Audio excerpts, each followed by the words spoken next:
Lapis legit selai nanas menjadi salah satu varian kue basah yang jadi primadona pecinta kue khususnya di Palembang.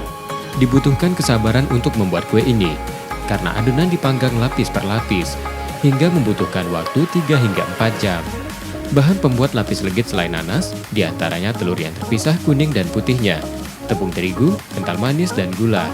Secara bertahap, semua bahan diaduk menjadi satu. Setelah adonan siap, masukkan ke loyang yang telah diolesi margarin selapis demi selapis. Jangan lupa setiap lapisannya diolesi selai nanas. Panggang kue hingga matang.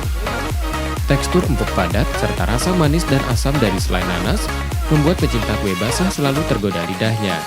Untuk satu loyangnya, lapis legit ini dibanderol Rp250.000. Beda, rasa pasti beda. Yang pasti lapis nanas beda dari yang lain.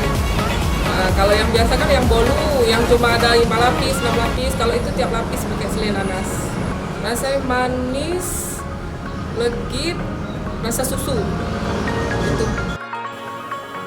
Kue basah ini biasanya dihidangkan untuk menyambut tamu istimewa serta hari-hari besar keagamaan. Nur Muhammad, Kompas TV, Palembang.